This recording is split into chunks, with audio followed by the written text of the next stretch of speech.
자, 오늘은 하나님 나라를 상속받는 자라는 제목으로 말씀을 한번 나눠보도록 하겠습니다. 여러분, 오늘은 어린이 주일로 지킵니다. 하나님께서 우리 가정과 우리 교회에 맡겨주신 다음 세대, 우리 아이들의 소중함을 다시 한번 더 가슴에 새기고 이 아이들을 믿음의 다음 세대로 잘 양육하겠다라고 다짐하는 시간이 바로 이 어린이 주일입니다. 자, 그런데 오늘 우리가 읽었던 마가복음 말씀을 보시면 단순히 어린아이를 사랑합시다, 다음 세대를 잘 키웁시다라는 도덕적이고 윤리적인 교훈만을 우리에게 알려주지 않고 있습니다.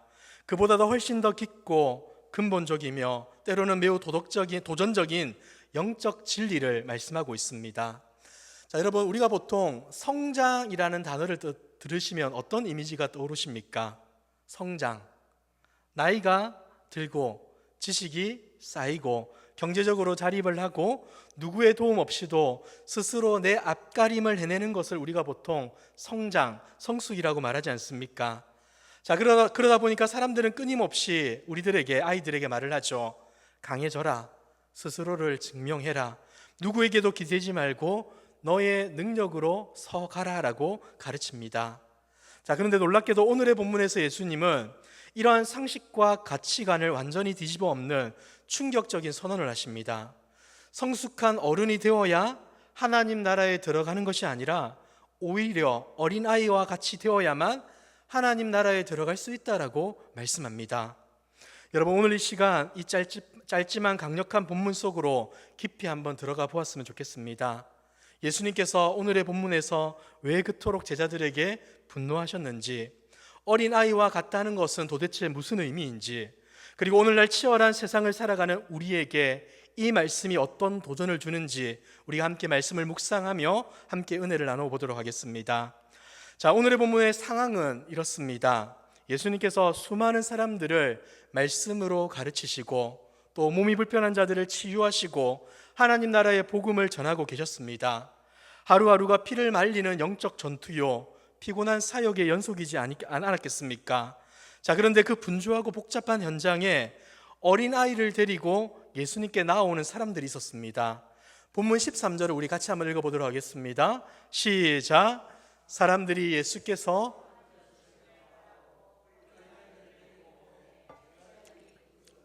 아멘. 아마도 아이들의 부모였을 것으로 보이는 사람들이 예수님께 기도를 받으려고 다가왔습니다. 사실 유대 사회에서 훌륭한 랍비에게 아이를 데려가 기도받는 것은 아주 자연스러운 간섭이었는데, 이러한 사실을 고려할 때 지금의 장면은 크게 문제될 것이 아닙니다. 도리어 흐뭇하게 바라봐야 되지 않겠습니까? 자, 근데 여러분, 이 아름다운 장면을 망치는 사람이 있습니다. 누굽니까? 바로 예수님의 제자들입니다. 13절 하반절을 보시면 그들이 부모들을 꾸짖었다라고 이야기합니다.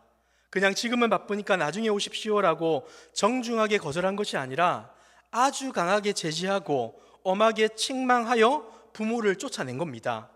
지금 예수님이 얼마나 바쁜지 모릅니까? 이 귀한 시간에 어디 하찮은 어린아이들을 데리고 와서 소란을 피우십니까? 당장 데리고 나가십시오라고 말한 겁니다. 여러분, 우리는 이 행동을 마냥 비난할 수만은 없습니다.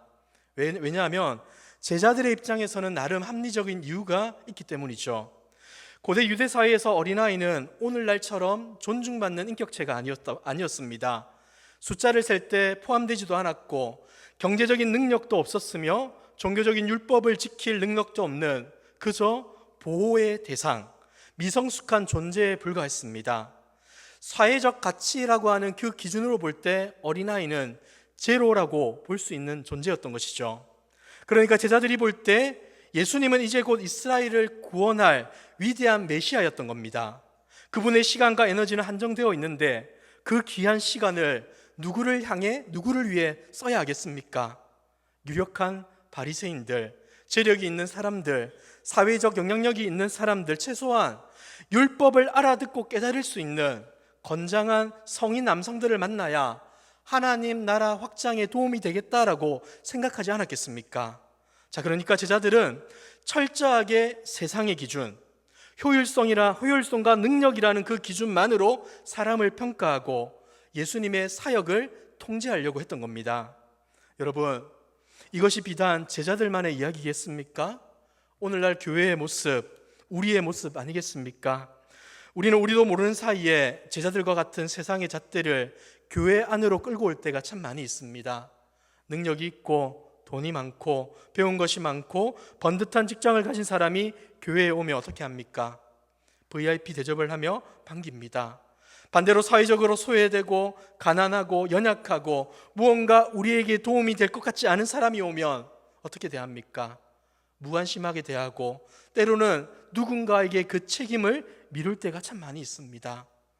교회 안에서조차 기능과 능력이라는 이름으로 사람의 급을 나누고 있다면 우리도 오늘의 본문에 등장하는 제자들의 모습과 크게 다르지 않는 겁니다. 이러한 제자들의 행동을 예수님은 보십니다. 그리고 어떻게 말씀합니까? 14절 말씀 전반부를 보시며 예수께서 보시고 노하여 이르시되. 여러분, 복음서를 읽어보시면 예수님께서 분노하시는 장면은 그렇게 많이 나오지가 않습니다. 우리가 아는 화내는 장면은 성전에서 장사하는 사람들의 상을 엎으실 때 분노하셨고, 바리새인들의 외식과 위선을 보시고는 분노하셨습니다. 이 외에는 좀처럼 화내지를 않으셨습니다. 자, 그런데 지금 자기의 가장 최측근인 제자들을 향해 어떻게 하고 있습니까? 거침없는 분노를 쏟아내고 있습니다. 이 분노는 단순히 왜 착한 애들을 기죽이느냐라고 감정적인 짜증을 내는 것이 아니라 거룩한 분노를 쏟아내는 겁니다. 여러분, 우리 주님은 왜 분노하신 겁니까? 그 분노의 이유가 무엇입니까? 지금 제자들이 하나님 나라의 질서, 하나님 나라의 가치를 심각하게 왜곡하고 있기 때문입니다. 여러분, 하나님의 나라는 자격 있는 사람, 힘 있는 사람, 유력한 자들이 차지하는 기득권의 나라가 아님에도 불구하고 제자들은 그 은혜의 문을 인간적인 자격이라는 잣대로 막아섰던 겁니다. 복음의 본질이 인간의 편견에 의해 훼손되는 것을 예수님은 참아볼 수 없었기 때문에 그들을 책망하였고 그들에게 거룩한 분노를 내신 겁니다. 그래서 제자들을 향해 이렇게 명령하신 것이죠. 하반절 말씀을 보시면 어린 아이들이 내게 오는 것을 용납하고 금하지 말아라. 하나님의 나라가 이런 자의 것이니라 라고 말씀합니다. 여러분, 이것이 복음입니다. 세상이 쓸모없다고 밀어내고 방해된다고 꾸짖어도 우리 주님은 그들을 내게 오게 하라, 막지 말아라, 용납하고 환영하여라. 하나님 나라는 바로 이런 연약한 자들을 위하여 존재하는 곳이다 라고 주님이 선언해주고 있는 겁니다. 사랑하는 성도 여러분, 이 예수님의 선언 앞에 우리의 모습이 바뀌었으면 좋겠습니다. 우리의 모든 세속적인 기준과 교만이 있다면 그것을 이 말씀 앞에 무너뜨리고 그것을 내어놓는 그 아름다운 변화가 저와 여러분들 가운데 있기를 주님의 이름으로 축복합니다.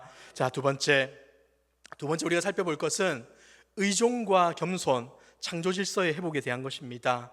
자, 그렇다면 예수님께서 말씀하시는 하나님 나라가 이런 자의 것이다 라고 할 때 이런 자, 어린아이의 특성이란 과연 무엇이겠습니까? 어린이들이 어른들보다 순수하고 죄를 덜 짓고 착하기 때문입니까? 저희 집에 6살짜리 아이가 있습니다. 제가 볼 때는 꼭 그런 것 같지는 않습니다. 거짓말도 하고요, 또 미운 짓도 많이 합니다.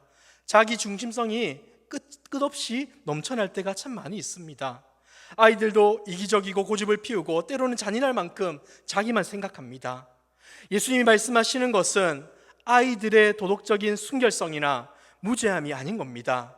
주님이 주목하신 부분은 어린아이의 가장 본질적인 특징이라고 할 수 있는 전적인 의존성, 절대적인 무능력을 가리키고 있는 겁니다.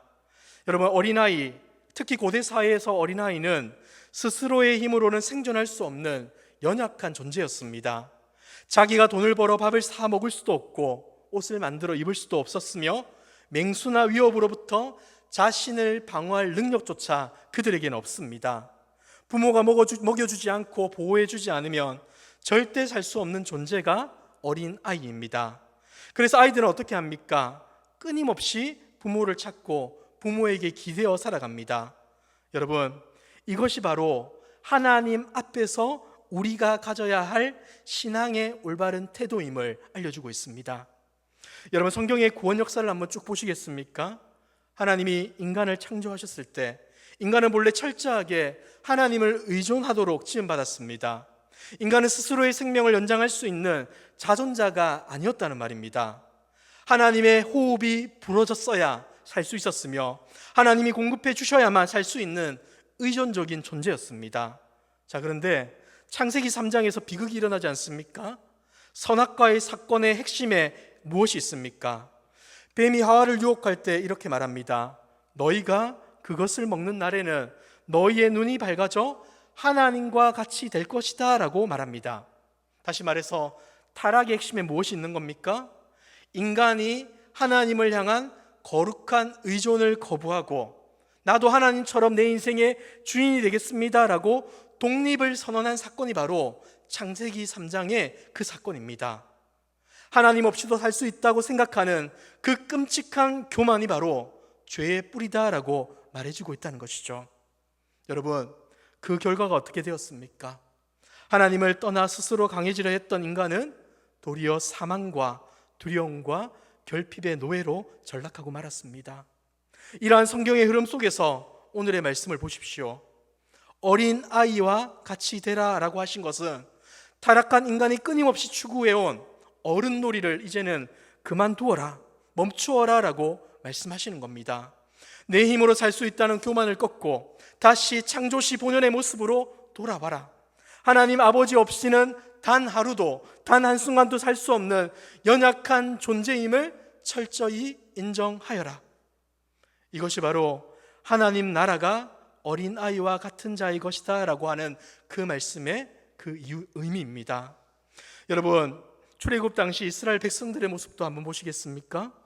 그들은 애굽의 노예 생활에서 스스로의 군사력이나 지혜로 해방된 것이 아니었습니다. 그들은 절대적으로 무능했습니다. 뒤에 오는 애굽의 철병거가 쫓아오고 앞에는 시퍼런 홍해가 가로막혔을 때 그들이 할 수 있는 거라고는 아무것도 없었습니다. 오직 하나님이 바다를 갈라주시고 하나님께서 하늘에서 만나를 내리시고 하나님이 불기둥으로 인도하여 주셨기에 그들은 살 수 있었고 그들은 가나안 땅으로 갈 수 있었습니다. 여러분, 이렇게 구원한 이스라엘 백성을 향해서 하나님이 어떻게 말씀합니까? 신명기 7장 7절입니다. 우리 같이 한번 읽어볼까요? 시작. 여호와께서 너희를 기뻐하시고 너희를 택하심은 너희가 다른 민족보다 수요가 많기 때문이 아니니라. 너희는 오히려 모든 민족 중에 가장 적으니라. 아멘. 하나님의 구원은 언제나 자신이 작고 무능하다는 것을 아는 자들에게 임하는 겁니다. 여러분, 교만한 자가 아니라 자신의 연약함을 인정하고 자신의 무능을 고백하는 자에게 하나님의 은혜와 하나님의 구원이 임한다는 겁니다. 이 은혜와 사랑을 알았던 시편 기자의 고백도 한번 보도록 하겠습니다. 시편 131편입니다. 1절부터 3절인데 조금 길지만 같이 한번 읽도록 하겠습니다. 시작. 여호와여, 내 마음이 교만하지 아니하고 내 눈이 오만하지 아니하오며 내가 큰 일과 감당하지 못할 놀라운 일을 하려고 힘쓰지 아니하나이다.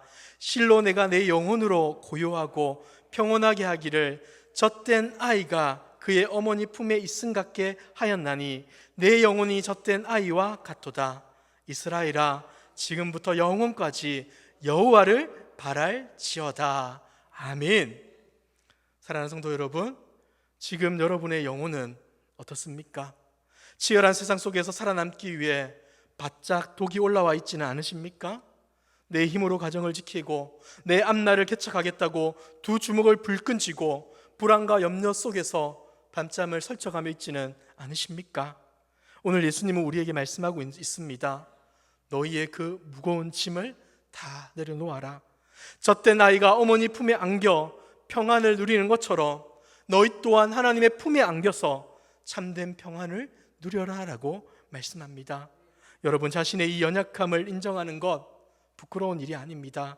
그것이 바로 구원의 시작이고 구원의 출발점임을 믿으시길 바랍니다. 자, 세 번째, 이어지는 15절에서 이제 예수님은 쐐기를 박으시는데 우리 15절 말씀 같이 한번 읽어볼까요? 시작.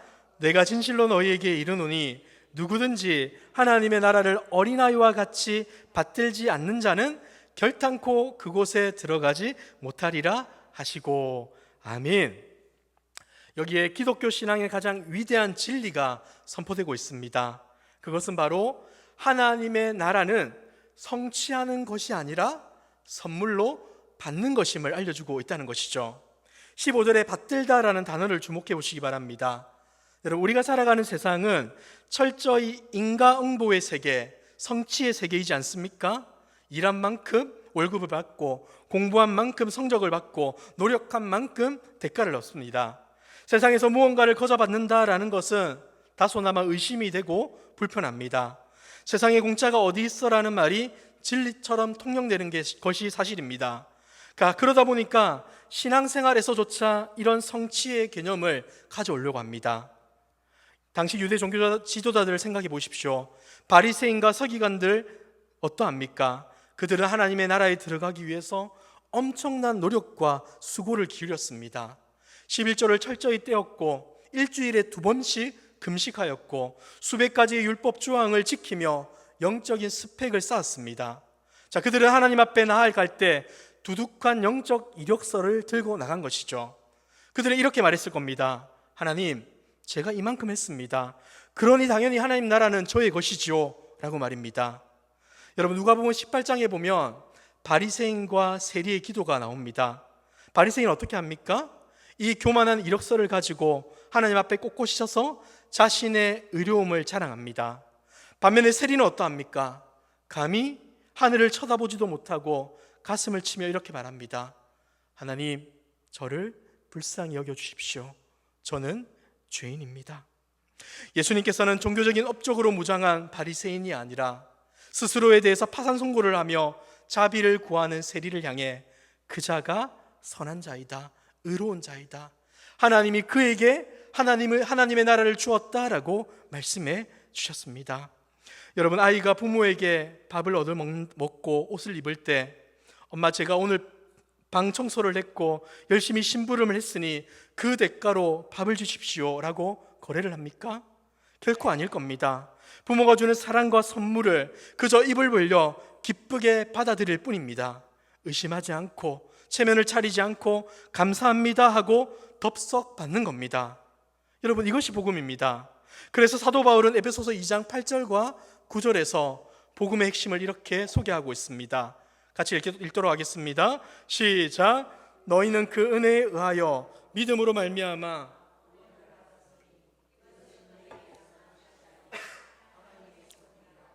행위에서 난 것이 아니니 이는 누구든지 자랑하지 못하게 함이라. 아멘. 사랑하는 성도 여러분, 우리는 십자가의 은혜 앞에서 자랑할 것이 단 하나도 없는 사람입니다. 내가 모태신앙이라는 것, 교회에서 직분을 받았다는 것, 봉사를 많이 하고 헌금생활 열심히 했다는 것, 이 모든 것은 은혜 받은 자의 감사로운 열매일 뿐이지 결코 하나님 나라에 들어가는 입장권이 될 수 없습니다. 하나님 나라는 영적 엘리트들의 성취물이 아닙니다. 내 손에 쥐고 있는 그 알량한 자기의 의, 자기의 자랑, 자기의 공로를 쓰레기통에 집어넣고 빈손으로 십자가의 은혜만을 붙잡는 자, 어린아이처럼 하나님의 자비를 거저 덥석 받아들이는 자, 그 자만이 누릴 수 있는 기적의 선물이 하나님 나라라는 것이죠.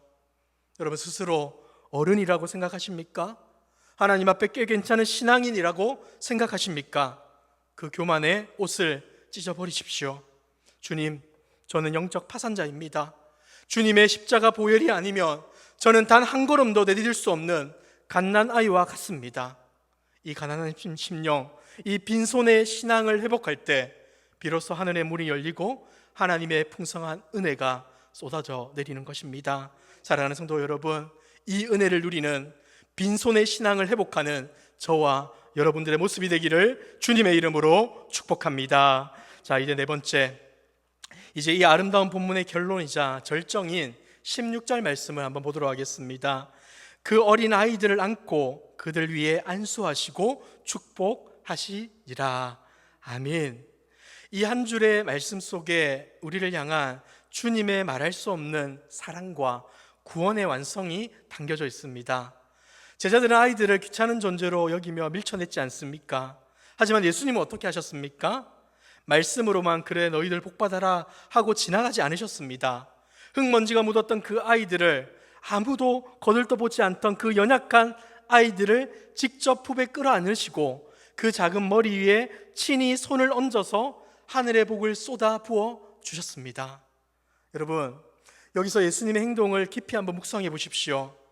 하나님의 나라는 단순히 추상적인 개념이 아니라 죽어서 가는 어떤 공간이 아니라 예수 그리스도의 품임을 우리 가운데 알려주고 있습니다.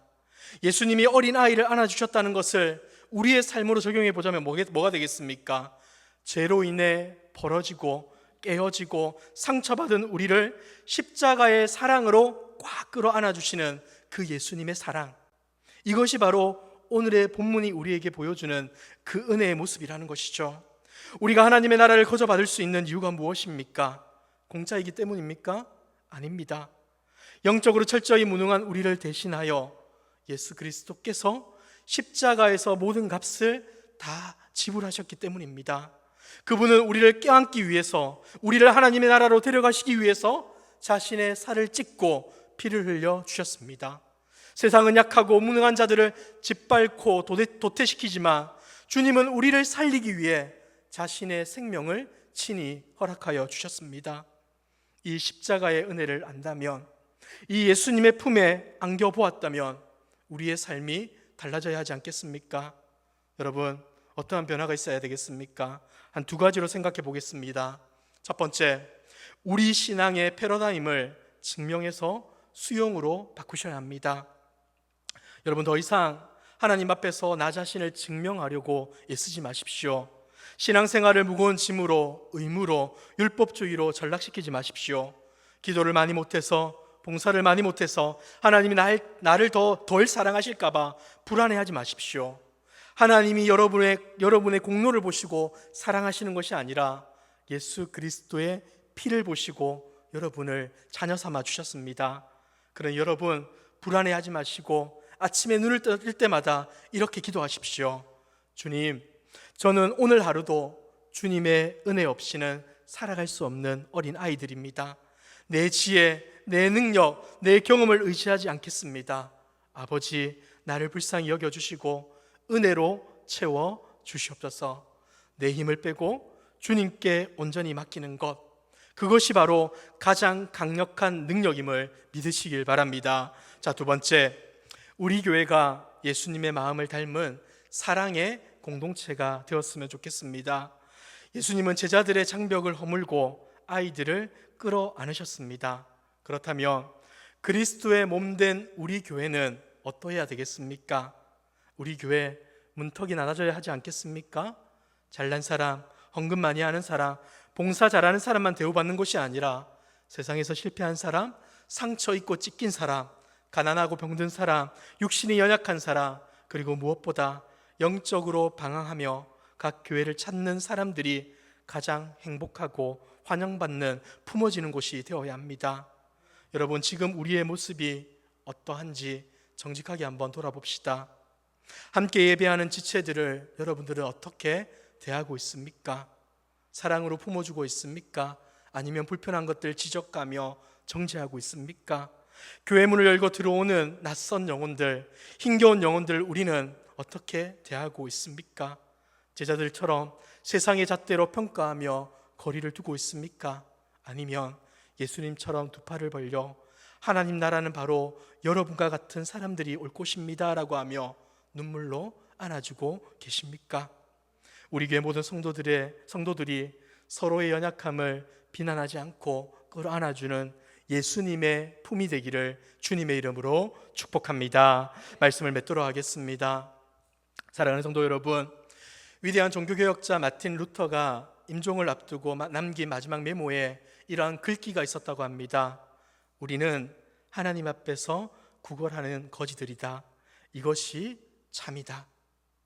당대 최고의 신학자요, 세상을 뒤집는 영적 거장이었던 그가 인생의 마지막 순간에 깨달은 것은 자신이 하나님 앞에서 철저히 무능한 거지요, 어린 아이에 불과하다는 사실을 그가 알게 되었다고 합니다. 여러분, 이것이 루터만의 문제겠습니까? 우리는 다 영적인 고아였고 영적인 거지였습니다. 스스로의 힘으로는 단 한 발자국도 천국을 향해 다가갈 수 없는 절망적인 존재가 바로 저와 여러분이었습니다. 그러나 긍휼이 풍성하신 하나님께서 십자가에 달리신 예수 그리스도를 통해 우리를 찾아오셨습니다. 책망하지 않으시고 우리를 따뜻한 품에 꼭 끌어안아 주셨습니다. 오늘 어린이 주일을 맞아 우리의 육신의 자녀들을 사랑으로 품는 것과 동시에 우리 영혼의 상태를 주님 앞에 정직하게 비추어 보았으면 좋겠습니다. 내 안에 켜켜이 쌓여있는 교만과 어른인 척하는 영적 허영심, 내 힘으로 살아보겠다는 불신앙의 바벨탑 있다면 이 시간 그 모든 것들 무너뜨리시고 십자가 앞에 내려놓으십시오. 그리고 오늘 주님께서 내미시는 그 은혜의 팔에 온전히 안겨보았으면 좋겠습니다. 주님을 절대적으로 필요로 하는 자가, 그 가난한 심령을 가진 자가, 빈손으로 은혜만 갈망하는 어린 아이의 영성을 가진 자가 바로 하나님의 나라를 상속받는 자이고 하나님의 은혜 안에 거하는 자입니다. 주님이 예비하신 이 풍성한 하나님 나라의 축복을 이 땅에서부터 온전히 누리며 살아가는 저와 여러분들의 모습이 되기를 주님의 이름으로 축복합니다.